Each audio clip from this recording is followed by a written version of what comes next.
heaven and hell side by side. The raging wind cuts like a blade. These roads will ride my fate. Yeah!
This is culturally inappropriate. It is almost opening day. We're actually just minutes away from opening night. If you don't know, on Netflix, they got the Major League Baseball package now to get Major League Baseball games. We got the Yankees out in the Bay in San Francisco taking on the San Francisco Giants. Opening night, Max Fried, Logan Webb, Tony Patello, the youngest manager I believe, in the major leagues or coming straight from college to the major leagues. So a lot of storylines there. Netflix got Barry Bonds, Albert Pujols, Anthony Rizzo, and even L. Duncan from ESPN. So opening day is here. Opening night is about to literally get started with first pitch minutes away. But appreciate you guys on this Wednesday night, March 25, 2026. Good to be alive on the Flex Zone podcast with the Flex Zone family, giving you sports how you want it when you need it, and getting you ready for baseball, ladies and gentlemen. It is time for another season. It is time for the crack of the bat, the smell of the chalk on the base paths. It is time for baseball. And here in Birdland, the Baltimore Orioles, it is time to once again walk with Elias for the Baltimore Orioles to see just how far they can go. Who wants to walk with Elias? There you go. Mike Elias has put together this Baltimore Orioles roster. And after a disappointing 2025, the most injuries that this franchise has ever faced, going through a plethora of players at multiple positions, firing your manager and Brandon Hyde, who helped you get back to the postseason, young talent regressing, selling at the trade deadline. 2026 brings hope and it springs eternal for the Baltimore Orioles. And we will get into that in just a second. And you can see we are literally 20.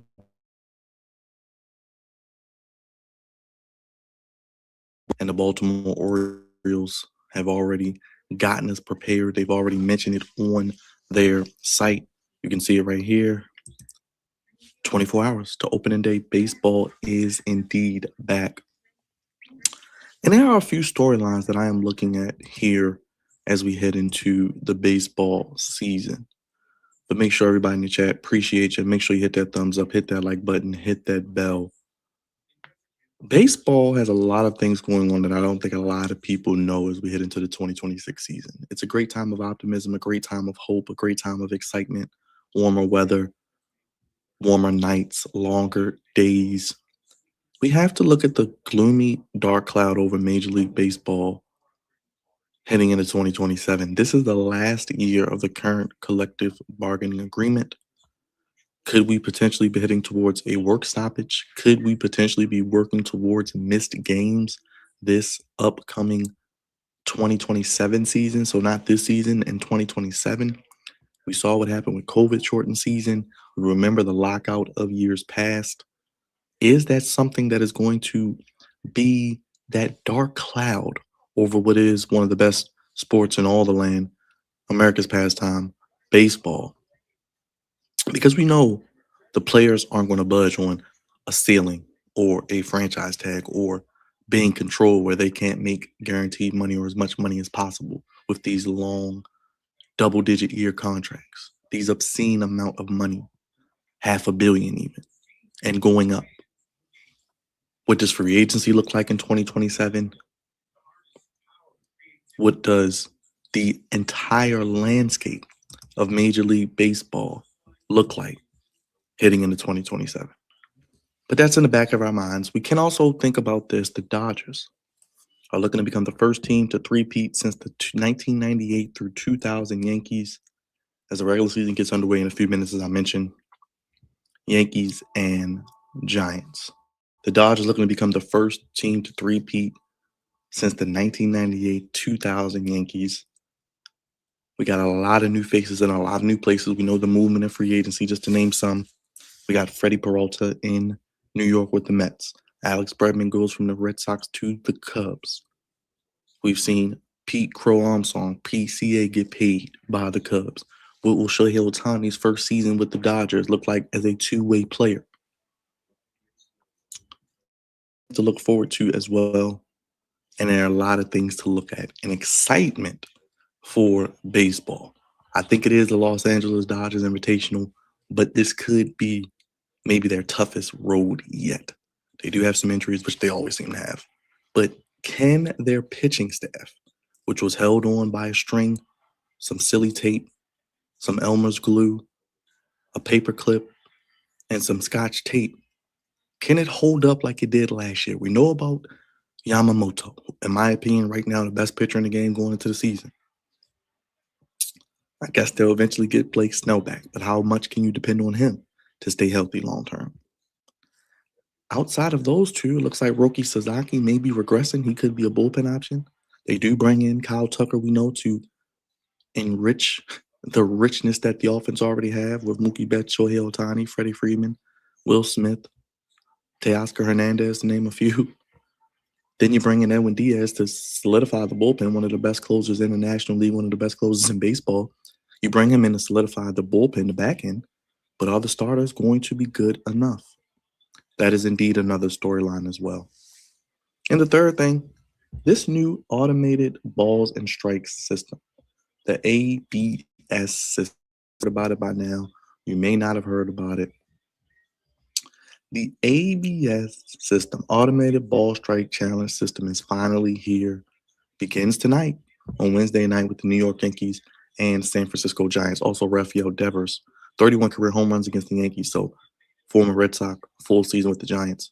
Aaron Judge, what else can you say? Probably the favorite for AL MVP. The question is, who's going to finish second to him? Just like in the NL with Shohei Ohtani. Who's going to finish second? Who's going to finish third? Who's Rookie of the Year? Who's Cy Young? Those may be more entertaining. I know Paul Skeens may be a big name, but that's more interesting than trying to see who's going to win AL and NL MVP. Each team will get 2 challenges to start the game. Immediately after a pitch is thrown and with no help from the dugout, in deciding the pitcher, catcher, or hitter can challenge the ball or strike by tapping his helmet or hat. So each team will get 2 challenges to start the game immediately after a pitch is thrown.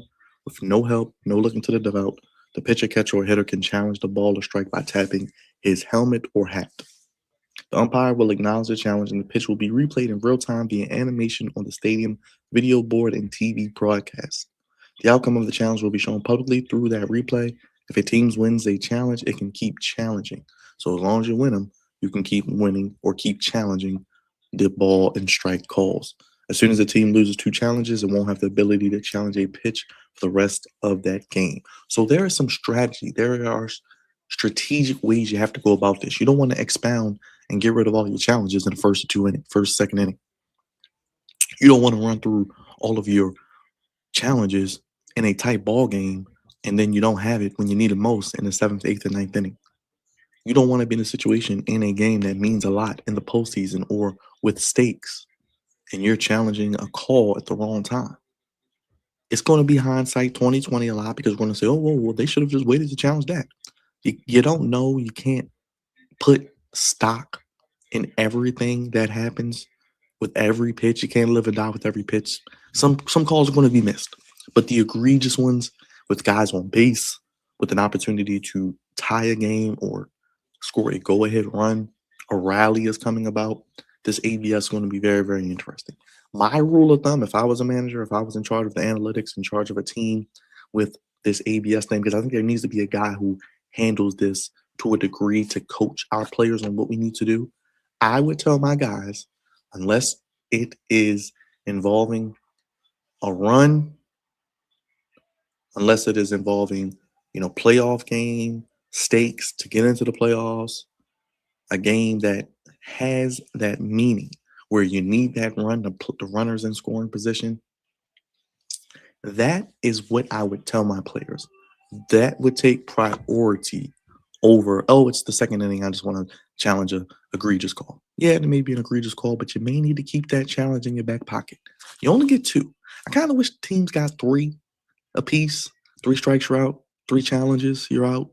And the only reason I say that is because you get 2. Let's say you get 1 wrong, you get 1 right. Okay, you get another challenge. You get that wrong. That's your 3rd one. Cool. But in order to get that extra challenge, you have to get at least one of the 2 right. I think you should just have that 3rd challenge as an option And then if you get that right, you get an extra one. If you keep getting it right, you get an extra one. If you get all of them right, you get another one. But at least 3 would have been nice, but they are going with that. The process has been tested for years in the minor leagues and during the past 2 Major League Baseball spring trainings. The data shows that deciding when a challenger call is often a tougher decision than fans might think. It's going to be tough. It's going to take some adjustment. Spring training is another level from the minor leagues. And then the major leagues, the show is another level up from spring training. And we know pitchers are usually ahead of the hitters at this time of season. So it's going to be interesting to see what they do with this ABS. In 2026 spring training games, 53% of 1,844 challenges were successful. So over 50%. Only 45% of batter initiated challenges worked. So the batters were only at 45%, with 60% for the defense. So it seems like with their vantage point, their perspective, they have a better chance at 60%.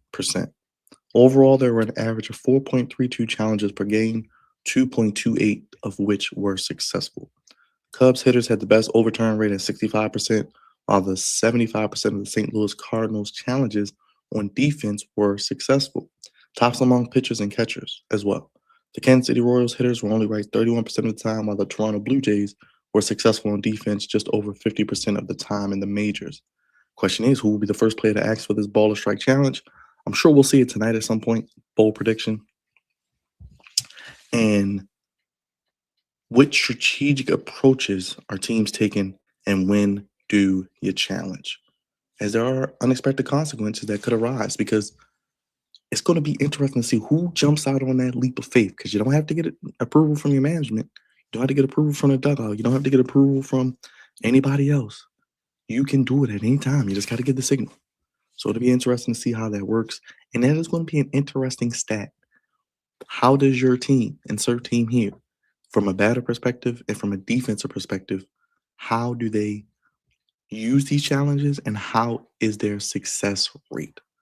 Because you don't want to use it too much and your success rate is really, really low. You want it to be impactful. That's why I would say less is more. I wouldn't use it before the 5th or 6th inning. Now, if you're in the 5th or 6th inning, you got 2 of them, then you can break them out. But I'm not using them in the 1st or 2nd inning, especially when there's no stakes on the line. That's just me. But those are 3 storylines: the CBA that's looming, the Dodgers three-peat, and this ABS, automated ball strike system. That is going to be interesting as well. I do also want to throw an honorable mention to the TV deals. We know ESPN now has MLB.TV. We also know that Netflix has Major League Baseball, as we see tonight. We know MLB Network, as we see Tony Vitello, the Giants manager, come out. We also know about, as mentioned, NBC getting baseball. Of course, local teams, your networks that you use locally. So a lot of ways to watch the game. I know there will be games on Apple TV again. There will have the Roku Sunday edition special leadoff game. They have the, like I said, Peacock, NBC. So a lot of ways to consume baseball. Glad to know there will be baseball all over. So we'll see that. And now on TV also, I did see that the actual strike zone will be the actual strike zone they will use to challenge the ABS. It won't be the automated strike zone from, the one they just paint the box. So that's going to be interesting to see.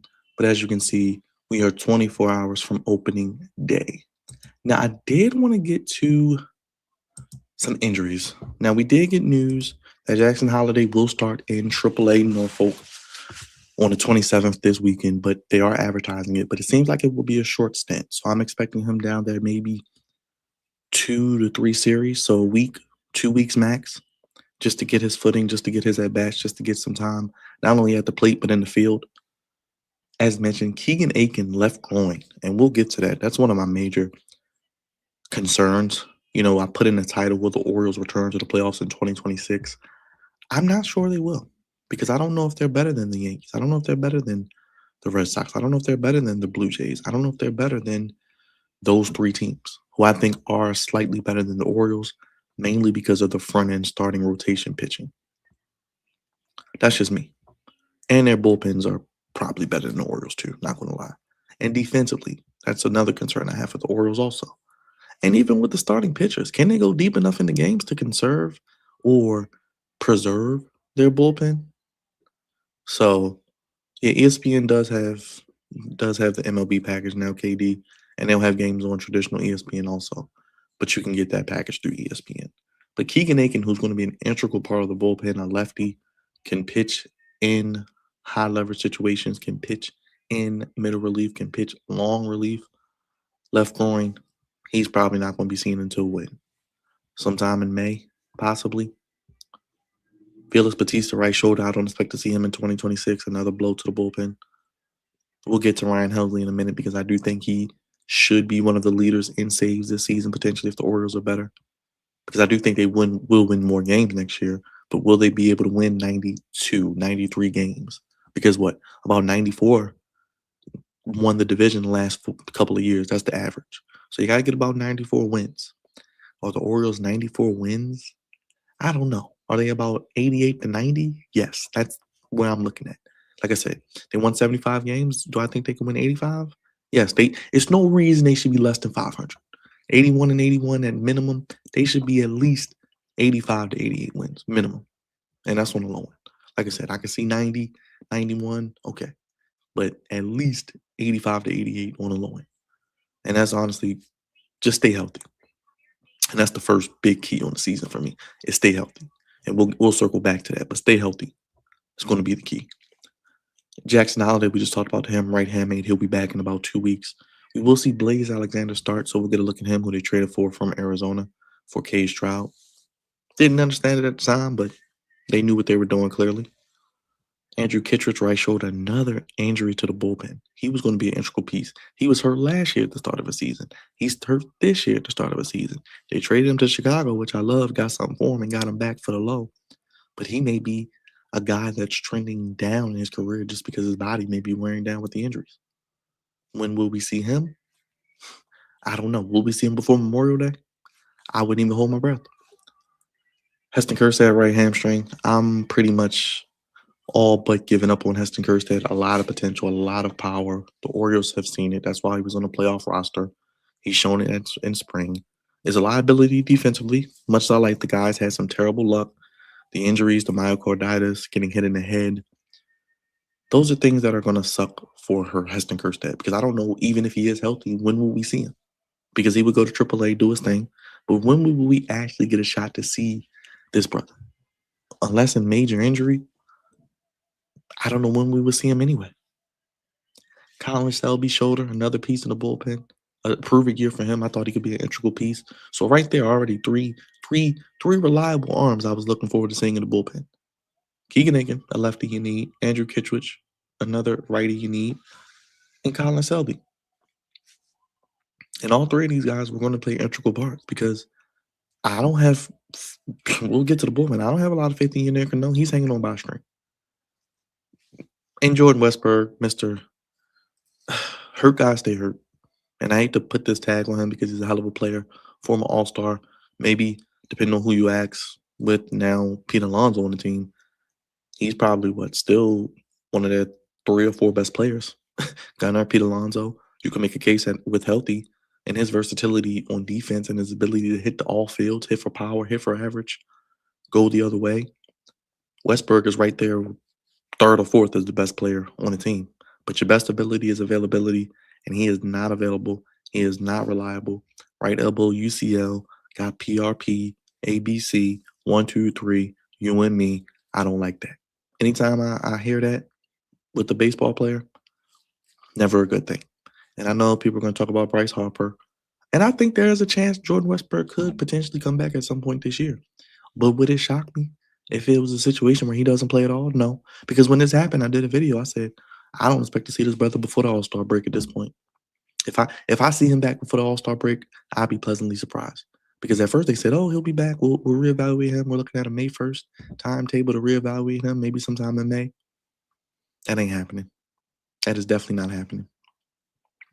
Because with this, like I said, I could see him maybe starting to do some type of more strenuous activity, maybe starting to really work out, ramp up, take some swings, maybe play some defense in the field because he can't do nothing defensively with that arm. He can't hit either. So like I said, he may not be working out until May, June. That's why I say we probably won't see this brother till If we see him before the All-Star break, I'll be pleasantly surprised.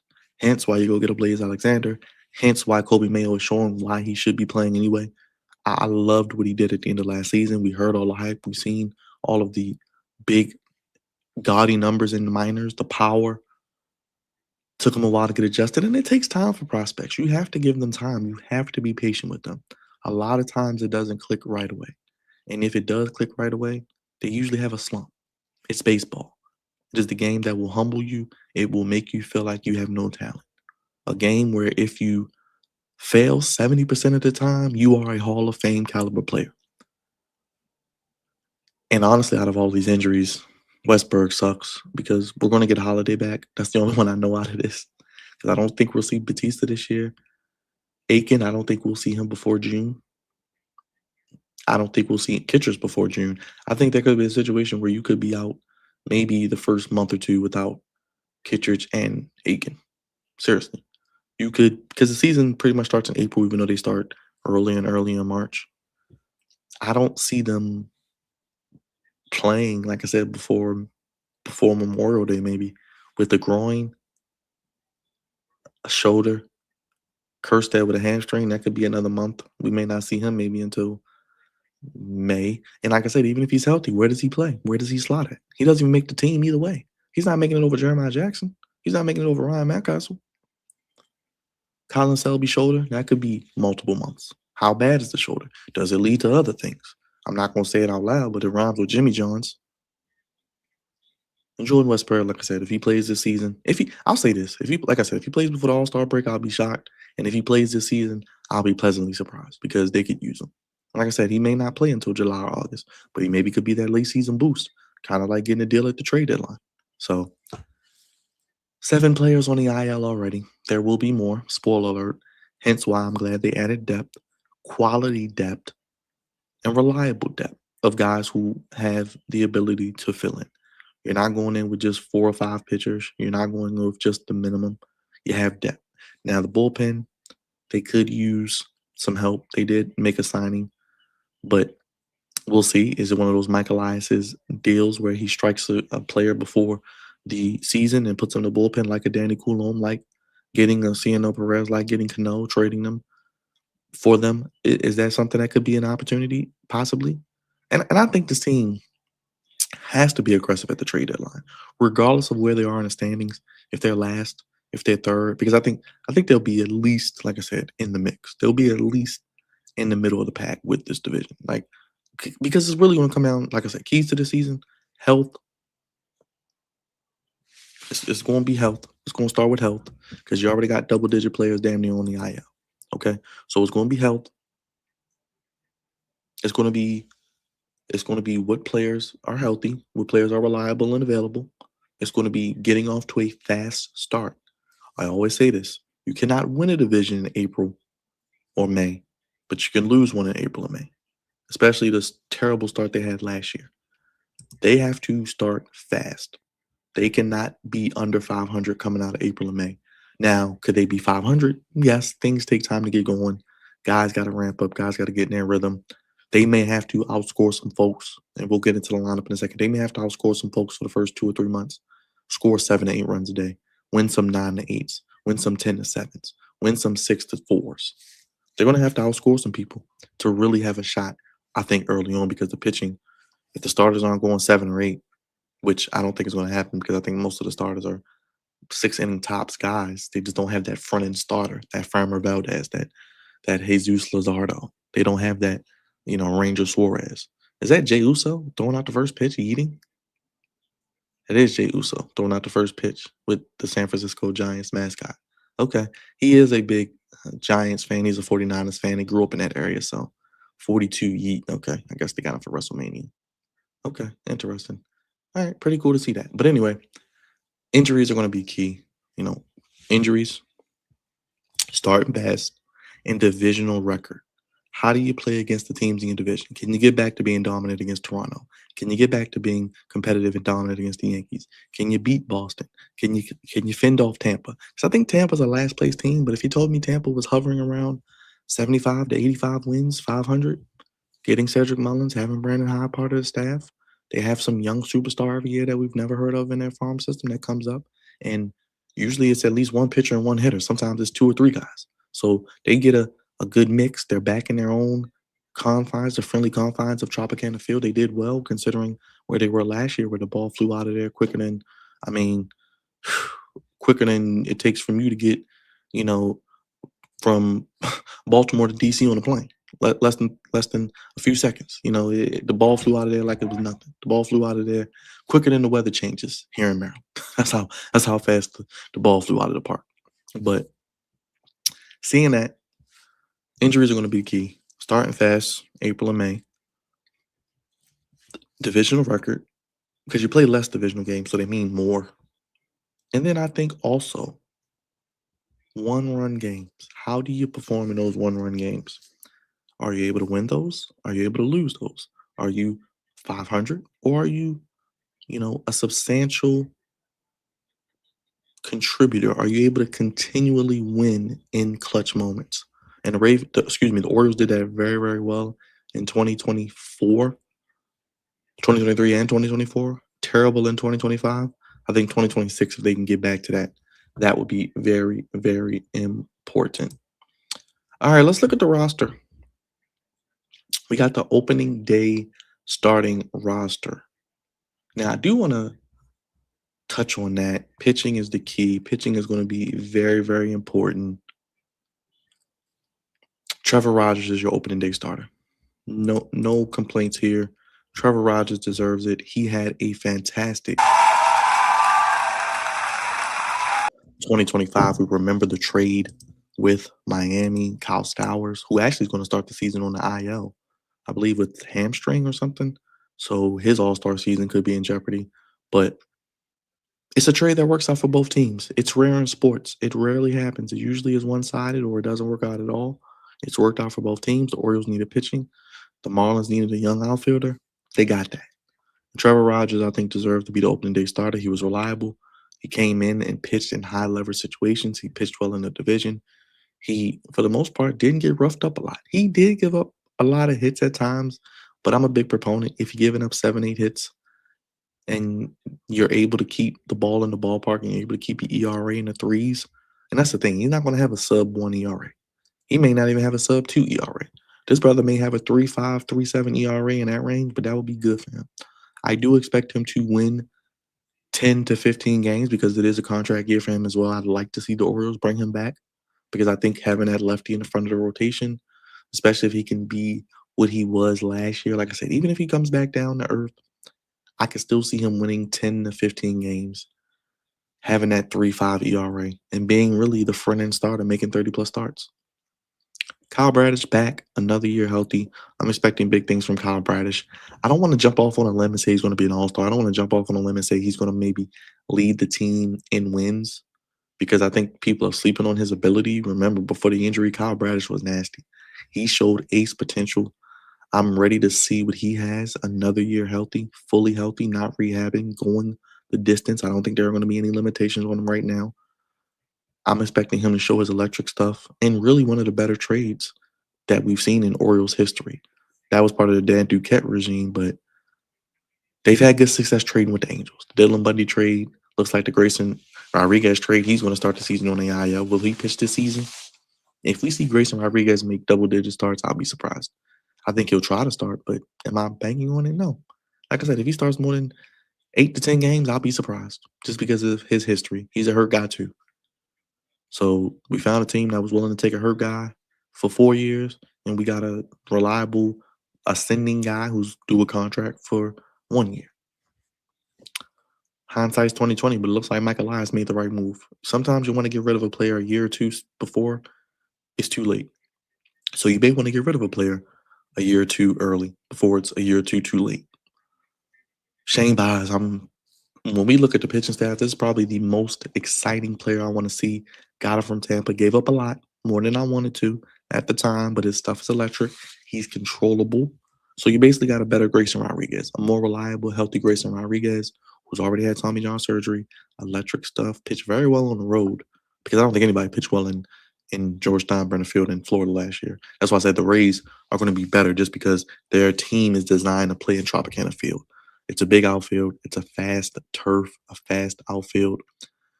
They have a lot of team speed. They play a lot of small ball. They manufacture runs. They know how to, like I said, play defense in that field. They know how to hit the ball in that ballpark. That's why I think they'll be better. But I'm excited to see Shane Baz. The ball pops off the glove when he throws it. Electric stuff. You can hear it. And I think he'll be a showstopper. He'll be a boomer bust guy, but I think he could win 10 games as well. I think Rogers, Bradish, and Baz should all win 10 games. That should give you 30 wins right there between those three guys. Now, Bassett and Eflin, I am optimistic. I'm not saying they're going to win double-digit games because everybody's not going to win double-digit games. But could Bassett win 8 or 9? I think so. I mean, I think Bassett might could win 10 or 11 games, honestly. I mean, all 5 of these guys could win 10 games. Seriously, that could be 50 wins right there. If all of them pitch like they're capable of, and if they're just healthy and they're not walking a bunch of guys, they could legitimately win 50 games between these 5 guys. And I think that's realistic. 50 wins between your starters, that's about 10 apiece. Realistic, like I said, could Bassett go 10 and 9, 11 and 8? Could Eflin, who seems to be healthy ahead of schedule, I like the fact that he's in the rotation because I think at the end of the day, when you think about it, love Dean Kramer. No, he's going to need to get paid, should be paid, should be a part of this Orioles team. At some point, he will start. Now, I think starting AAA will help him keep his routine.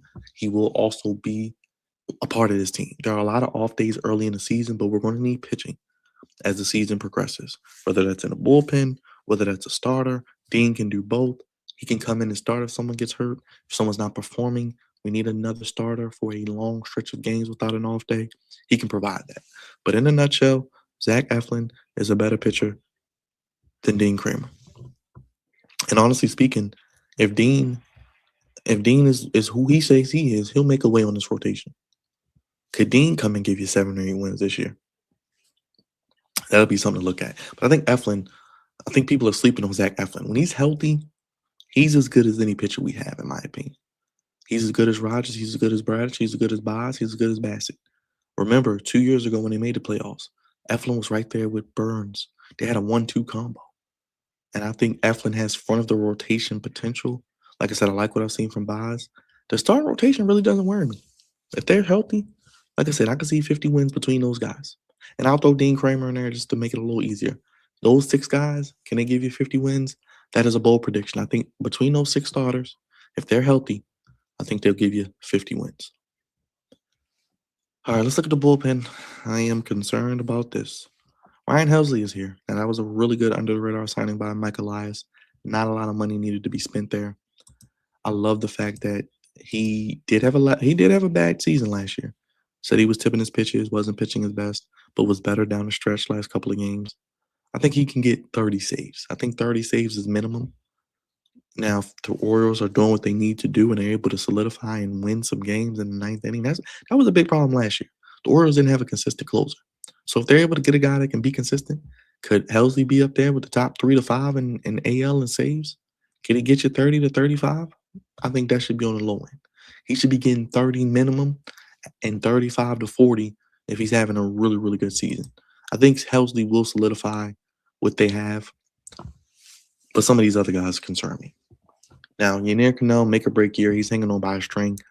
He was a little bit better down the stretch last year after struggling for a good part of the season. Has electric stuff. I've heard he's had a good spring. So I'm going to give him a chance because we ain't got no choice. So I want to see what he can do. I want to see what his arm angles, what his pitch velocity, what his pitch selection is. Is he able to keep the ball in the ballpark? Is he able to keep guys off the base paths? We shall see. Jug, stay tuned. I think your Cubs are going to go far, my guy. They're going to go far, but we'll talk about that. Tyler Wells, he is healthy as well. Much like Bradish, he was coming off injury last year. I'm glad they actually did not allow his brother or were so stubborn and say, oh, he's going to be a starter. He's best in the bullpen. Short spurts. He throws hard. He's a big guy. Perfect for high leverage situations. And honestly speaking, Ryan Helsley, Tyler Wells should be your setup guy. And I would have Helsley as my closer. And then if it's a situation where Helsley needs a day off, Wells is my closer. And I think you put Cano maybe more in the 7th inning, take the pressure off of him and let him pitch a little more freely. Then you got a guy like Dietrich Enns, a lefty, who can be your lefty specialty guy, take the Aiken spot until he gets back. Rico Garcia, my God, I hope he keeps up what he did last year against the Red Sox, against some of the teams in the AL. At least his dominance, his bravado, his confidence, his swagger, his aura. He got something. He might be somebody that we need to really look at this year as a breakout player in the bullpen and for this team. You think about Shane Baz for the starters. I'm looking at Rico Garcia. Remember that name. I think he's going to have a good year. He's a guy that can really throw some high heat. He's a guy that can really pitch in high level situations, as we've seen.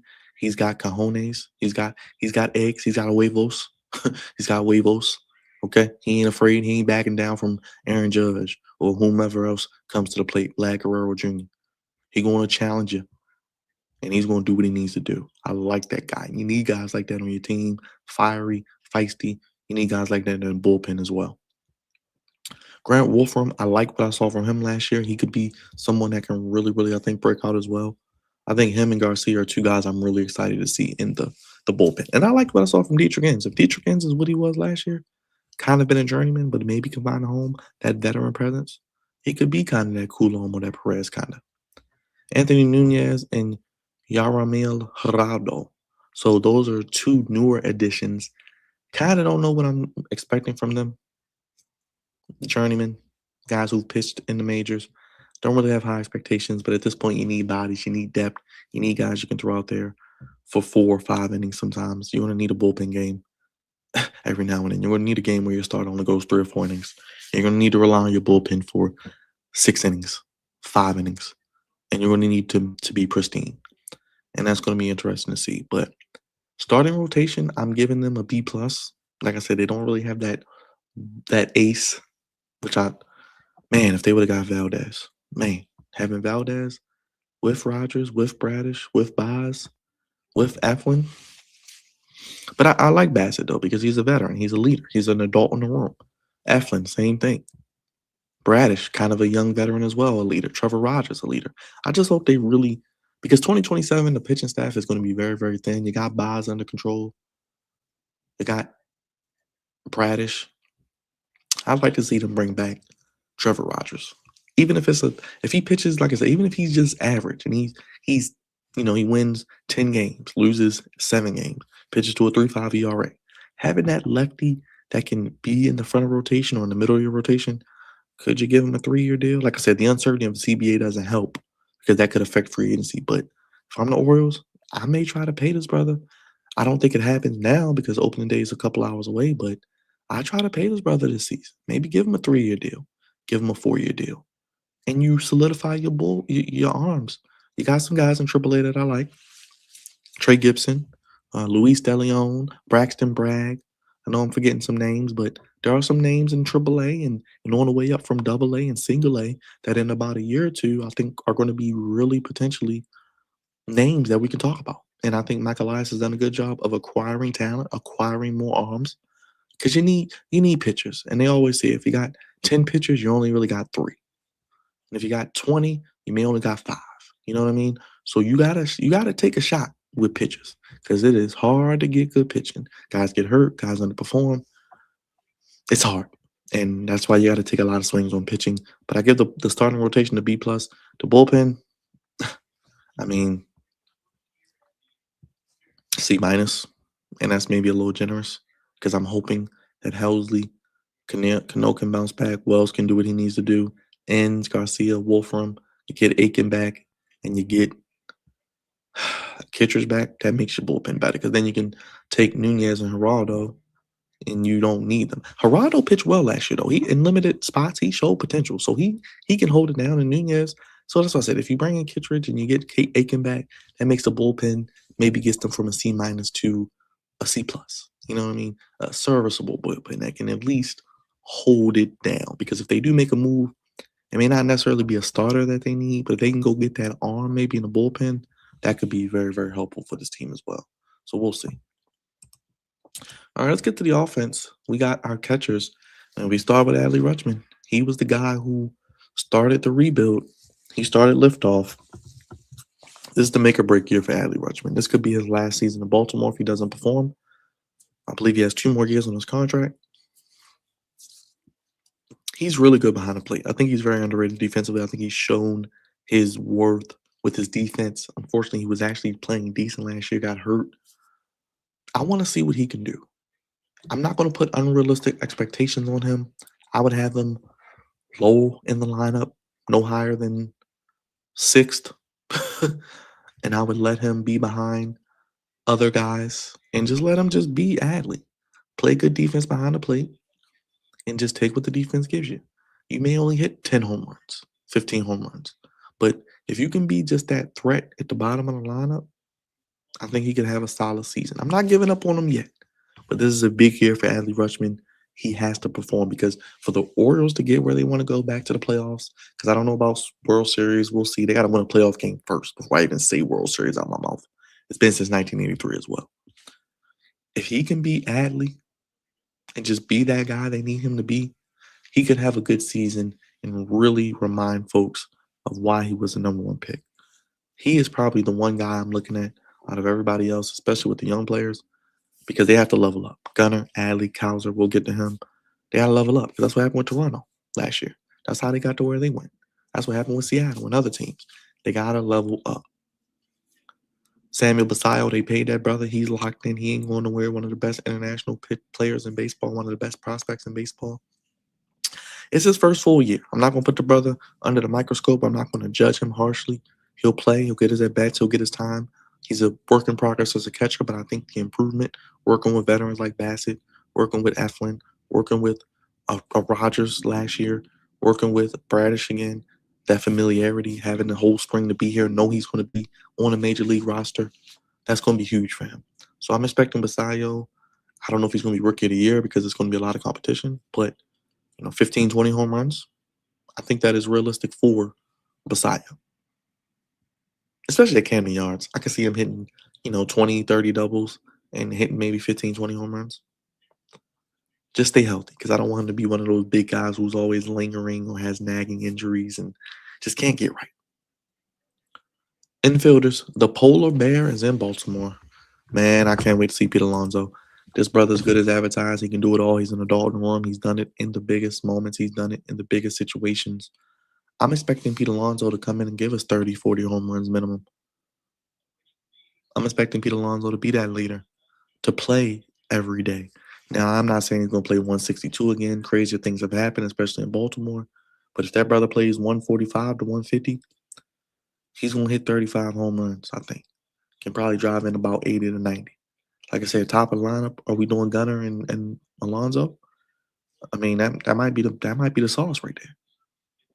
That might be the sauce in the lineup. Those two every day, first inning, they get an opportunity to get on base, to score, to really set the tone offensively and get the most at bats. I'm cool with it. And we'll get to the guy who is going to lead off, possibly Gunnar. But Pete Alonso, 35 plus home runs minimum. I think that's fair. Orioles MVP, I think that's fair. That's what he should be. And that's what he's going to be bringing. 5 years, 150. That's what I want to see. Blaze Alexander will start. No Jackson Holiday. I don't really know much about Blaze. He's very fast, so the name is appropriate. Can play all infield positions, second base, third base, even some outfield. So we'll see there. And I just want to see what he can do. Just don't do anything crazy. Just play good defense. Play good defense and be a menace on the base paths. That's all we ask. We don't need you to do anything out of character. Don't get above your britches. Just be Blaze. Be fast on the base paths. Play good defense. And good things will happen. Be the Ramon Urias for the Orioles. That's what I want to see you be. Play all around the diamond and just bring that stability. Gunnar Henderson. This brother's ready to lift off. I'm telling you, I wish they better. I hope they could pay him now. Much like Lamar Jackson with the Ravens. I want them to pay Gunnar Henderson by next offseason. Once the CBA gets ratified and we get that straightened out, I need Gunnar Henderson in orange and black for the next 5 to 10 years because I need that brother here. He does it all. He's a leader. He plays 110 miles per hour, won 110%. He had a down year last year, even though it's league average. His injuries, getting back to it. You saw it in the World Baseball Classic. He's a guy that can get over 200 hits, can hit 30 home runs, can steal 30 bases. I'm expecting a 30-30 season. I'm expecting Gold Glove caliber defense. The plays he made at shortstop, the adjustments, not committing errors in however many games. I'm expecting Gunnar to have a really big season. Maybe one of his best years yet. hitting close to 300, hitting over 30 home runs, hitting over 30 doubles, and hitting and getting hopefully at least over 30 steals. But Gunner, Pete Alonso, 1 and 2. That's how we should do it in Berlin. Kobe Mayo. How about a little extra Mayo? I'm excited for Kobe. Showed us at the end of the season last year, August and September. Big games against the Yankees, Red Sox. Hit the ball to all fields, showed his power. Third base, just don't fuck it up. Just don't do anything egregious. Don't play above your britches. Don't try to do too much. Just make the simple plays. Make the fundamental routine plays. We're not expecting you to be a gold glover out there, but we need your bat in the lineup. And when you got a bat like he has, you find a way for that brother to play. I'm excited to get an extended look at him. He doesn't have to worry about looking over his shoulder. He's going to play pretty much every day. He's going to get opportunities. And we're going to really see what this brother's made of, because do you dangle him as a trade chip potentially at the deadline if he's hitting well and you maybe get Westberg back and you need to add a piece or an arm? You know, rumors that the Pirates, they were trying to do something with the Pirates to get a young, controllable pitcher that's maybe on the way up. We'll see. But Kobe Mayo, we talk about offensively. With the pitchers, I talked about Boz and some of the guys in the bullpen I want to see. I'm excited to see Kobe Mayo in the offense.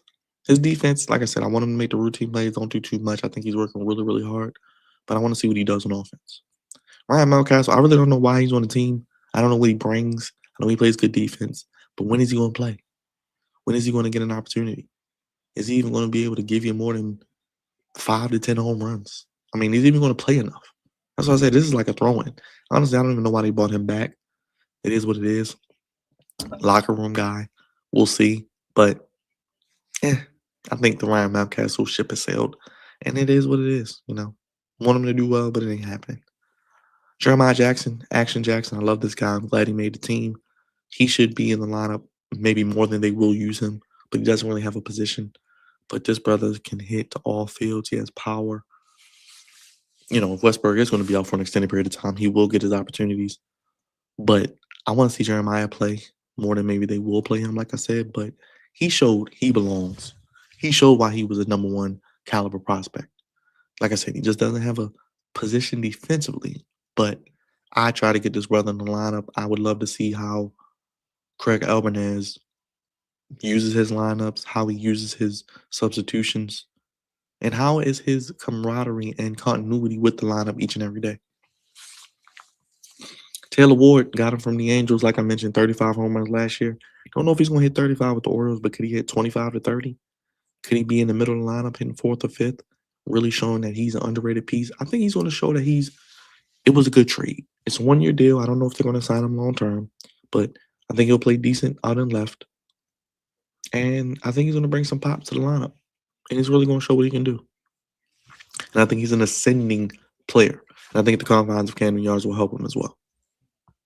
But I'm excited to see him as well. I want to see the guys we got in trades and free agency, how they perform. So they have a spotlight on them because they're on pace to have their largest payroll ever. So I want to see how that reflects in production.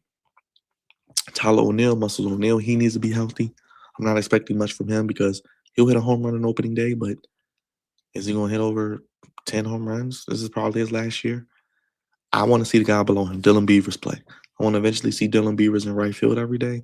Tyler O'Neill can be the utility guy, especially if he gets hurt again. If he gets hurt again, I'm done. If he gets hurt again, just go ahead and bench him because we need Dylan Beavers to play. He can hit. He has speed. Like I said, he's young like Basayo. We'll probably have his struggles, but I like what I saw from him and Basayo coming up to the majors. They're good hitters. I think they only get better with time and opportunity. Like I said, they could be in the Rookie of the Year conversation, both of them. They could have 2 guys in the Rookie of the Year conversation. I think Beavers will play. He needs to play. And we'll see what they do with it. He won't start tomorrow, but I think we'll see him a good amount with Tyler O'Neill in the right field. And that's okay. You want to have depth. You want to have that platoon. You want to have that embarrassment of riches. You want to have that just luxury, that they didn't have last year. So I like the fact they added depth at multiple positions. So if guys aren't performing, guys are hurt, we can go and do what needs to be done. And last but not least, real quick, Leota Taveras, utility guy, veteran. He'll play a little bit, can play defense in the outfield, bring some speed, hopefully. We'll see. I'm not expecting much from him. He really shouldn't be playing much at all. Just a body, to be honest, warm body. But Colton Cowser, he got to get it together. This is a make or break year for him. I'm not worried about him in the field. While he doesn't have the biggest or strongest arm, none of these guys do in the outfield, which is another weakness with the defense. You got Kobe Mayo at third. You got guys in the outfield that don't throw very, have a lot of juice in the arm. So Colton Cowser are going to be, in center field. I think he plays really good defense. But is he going to be able to hit? Is he going to be able to hit over the Mendoza line? Is he going to be able to show that power that had him in the Rookie of the Year conversation? I don't know. I have to see it to believe it. I like the mooing. I like the cow gimmick. I like he has his own section. And Jazz Chisholm just got killed by Logan Webb in the back. Ooh, that was crazy. What's going on, Mark? Just watching baseball on Netflix and talking to y'all about some baseball this year, getting into the Orioles team, and then I'll kind of go through the MLB. But I talked about a lot of information, so make sure you check it out. I know you will. Appreciate you. Cole Cowser, man, he's got to level up, because if they want to get where they want to go, they need a guy like that, not only in the field but at the plate, because he was known as a really good hitter in college. Him and Adley, man, those are two guys I really want to see bounce back this year, because if they bounce back, we know what Gunner's going to bring. We know what Ward and Alec and Lonzo. We even know what Kobe Mayo's going to bring with the bat. That's going to be the key. So we'll see, and we'll see how it plays out. Let's get to the manager real quick. I love Craig Albanese coming from Cleveland. I love how they play baseball, guards ball. That Tampa Bay Rays, that Cleveland Guardians, that team that fights, that scraps, that, chips away, never gives up, that has the ability to go for 27 outs, that has the ability to be able to come from behind, never give up, play solid defense, be able to manufacture runs, because you're not always going to be able to hit the long ball. While I do think the Orioles will be, top 5 in home runs maybe in the American League, just with some of the guys they got, they can probably hit over 20.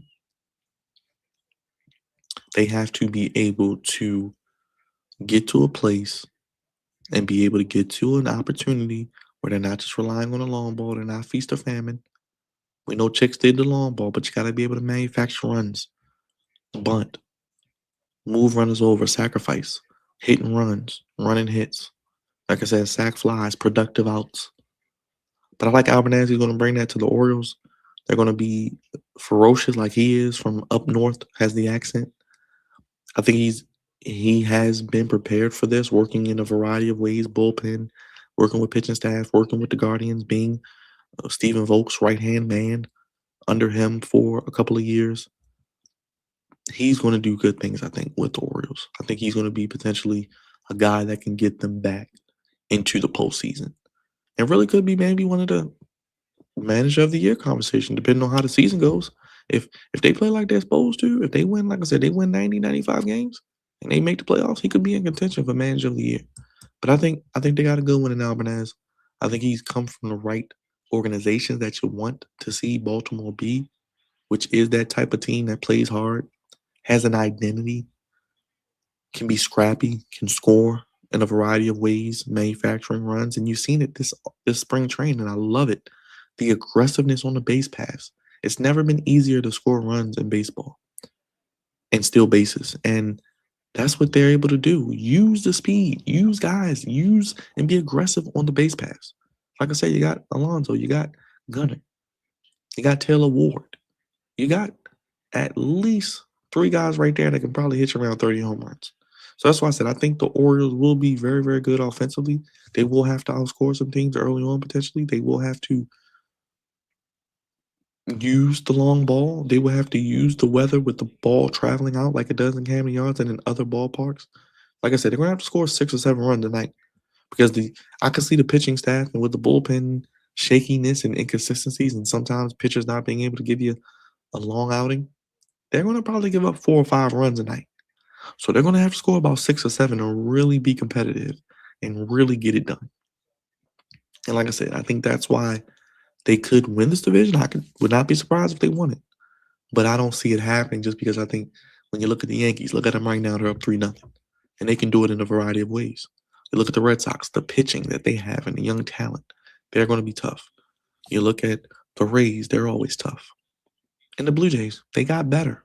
They went to the World Series and won out away, one game away at home, two games, really 6 and 7 were in Toronto, and they still lost, and they went to bed.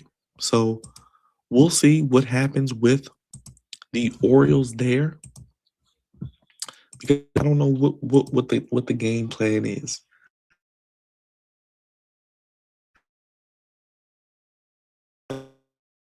Overall plan is of this team. So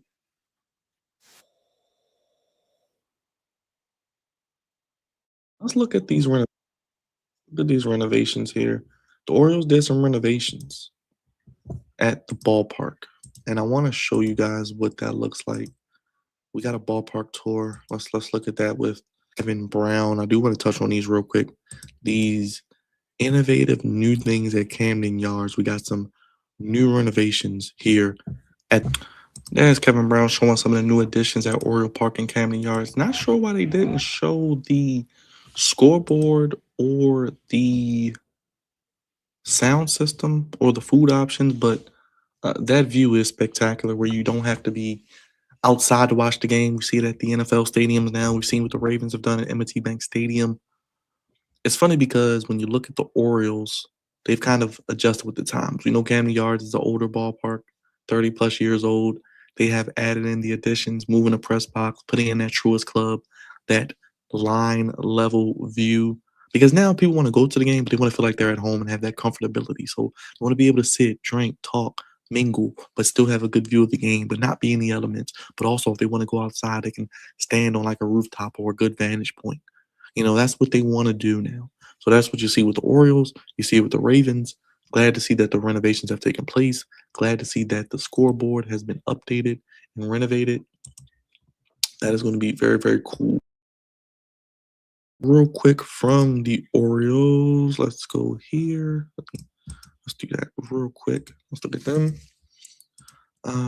Here we go. So we got the field.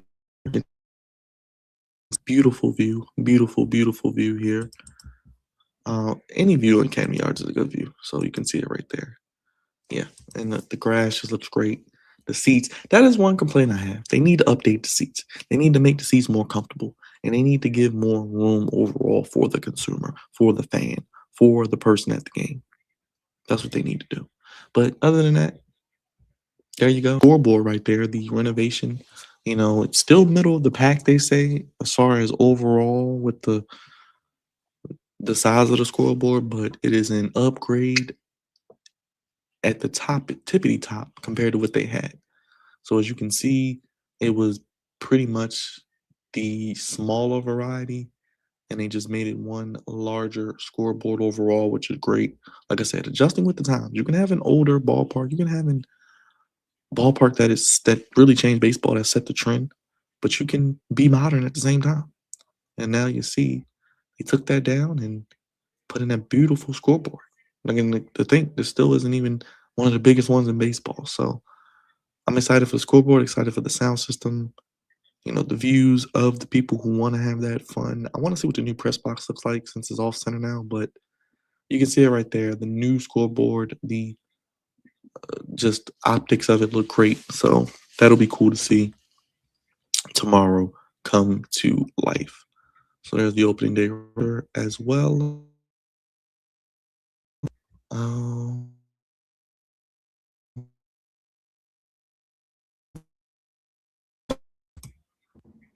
What's going on, Birdland? Can't wait to see you guys at Camden Yards on opening day. Look for me in the bird bath. Go O's. Yeah, we got Jesse Minter, the head coach of the Ravens, will be Mr. Splash. He'll be the guest splasher tomorrow. So that's cool. I love when the Orioles and Ravens work together. And they're not beefing. They need to work together. They're in the same city, damn it. They're right across the street. Get the job done. So we got Jesse Minter as the guest splasher tomorrow for opening day. What is what, Mark? That's the new renovations at Camden Yards. They got some new renovations. I don't know if you know, but they got some new renovations at Camden Yards. Let me see if I can find some more of them. Hold on, because I had some things pulled up. I do want to pull it up real quick. Do they have food?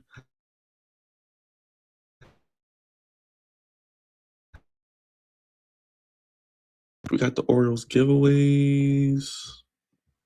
Yeah, we got some of the giveaways. Yeah, you can see that. Let me show you that real quick.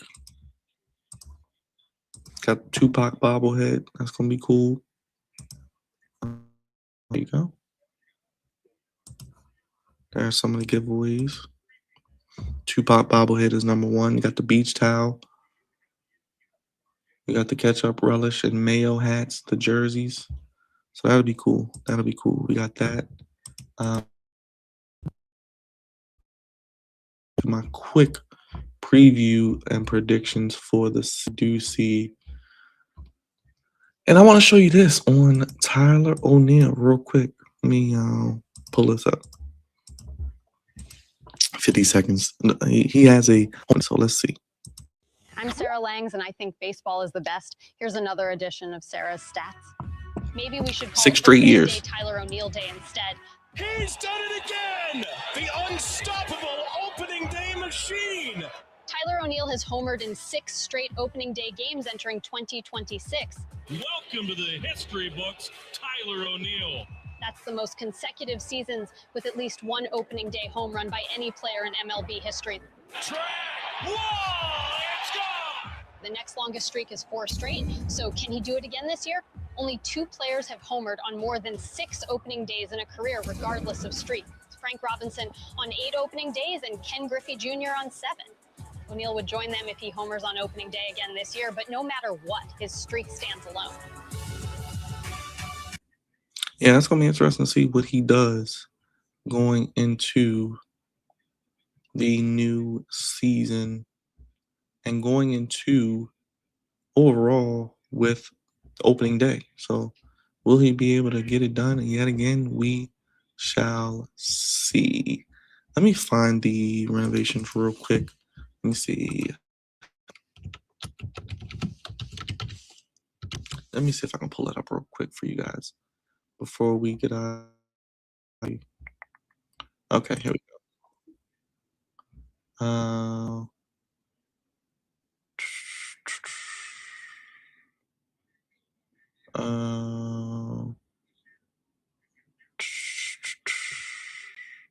They moved the ball back. Let's see. Let's see.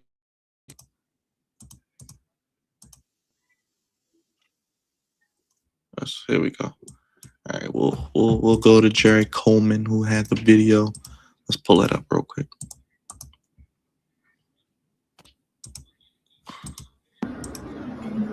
The new Birdland.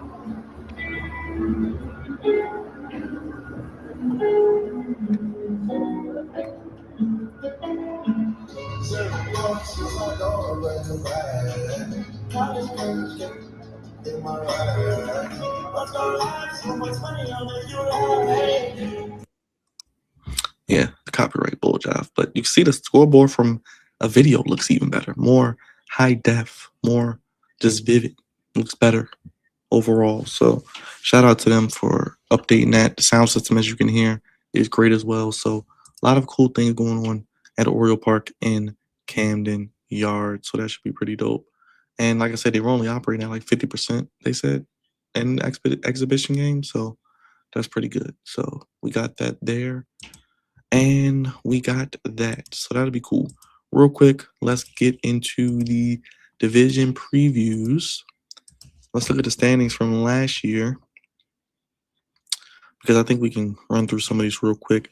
NL West, I'm going with the Dodgers and Padres to be the 2 playoff teams. I think it pretty much looks like this again, honestly. Dodgers, Padres, Giants, Diamondbacks, Rockies. Now, the Rockies win over 50 games, yes. Do the Diamondbacks maybe take a little bit of a step back? They overachieved, in my opinion, yes. The Giants, could they be slightly better? They were 500 last year, maybe. But I think the Padres and the Dodgers both could win over 90 games yet again and be in the playoffs. Pirates, Cardinals, go to the Central. Reds got Eugenio Suarez. Could they maybe take a leap up? I don't know if they're a playoff team, but, I think the Cubs, Jugs, I know you were in here. I think the Cubs are going to be a team that is going to have a real shot at the World Series. But I think the Cubs win a division. I don't know if it's 2 playoff teams in this division, but we'll see. But I do think that the Cubs win this division.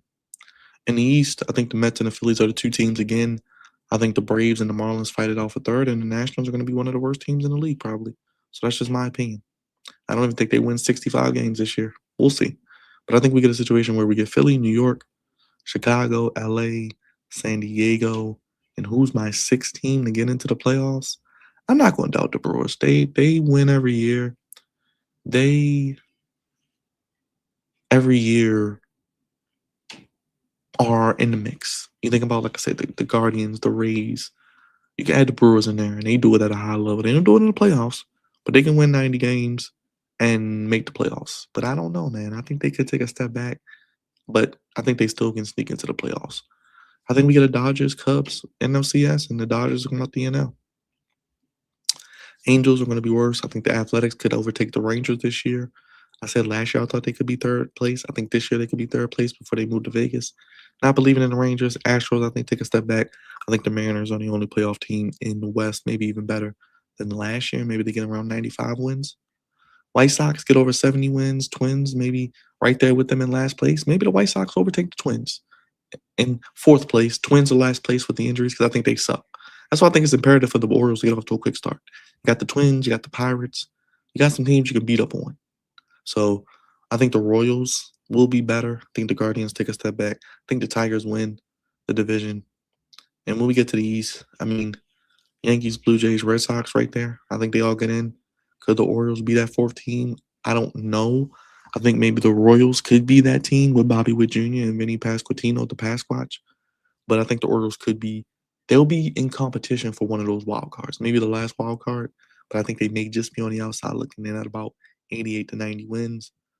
And I think we get a Dodgers, Tigers World Series with the Dodgers going back to back to back.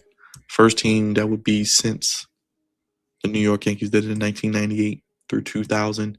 Speaking of the Yankees right now, they're up 5-0 over the Giants in the top of the third on Netflix. So there you have it. Baltimore Orioles 2026 season preview. I hope I broke it down for you guys. I hope you enjoyed it. Hit the thumbs up. Hit the like button. Hit the bell. Vote on the poll. Let me know who wins the World Series. Any breakout players, any breakout teams. Super chatters, you can do that. You can donate by hitting the Cash App as well. theflexzone1@gmail.com. Only place giving you sports and Orioles baseball and MLB baseball coverage how you want it, when you need it. Throw up your ones and acknowledge us. Mark, Alex, Jugs, Raj, KD, everybody in the chat. Thank you guys for joining us. Appreciate it. Joshua was in here. Thank you, everybody. We appreciate it. It's yours truly, God's favorite host. I'm getting out of here tomorrow. I may be live after the Orioles game. Orioles Twins. We'll keep you posted. We'll get a post-game reaction. Recap some of the day's top stories. 11 games tomorrow. Again, we'll see what the Orioles can do. They should win more than they won last year. And it should be no less than 85 wins. But we'll see. And we'll definitely be here throughout the season as the marathon begins for the MLB season. We'll see what happens. Stay tuned to all the content on the channel. Hit the thumbs up, hit the like button, hit the bell. We got shorts, we got live streams, we got videos, and more content to come. Mark, thank you. I don't know if I shouted you out as well, but thank you, brother. Much love to everybody in the chat. Hit the thumbs up, hit the like button, hit the bell, and let us know what you're looking forward to for opening day. I'm getting out of here. Thank you guys for watching. It's yours truly, God's favorite host on the Flex Zone Podcast. Peace. Good night, everybody. Thank you for watching. Baseball is back.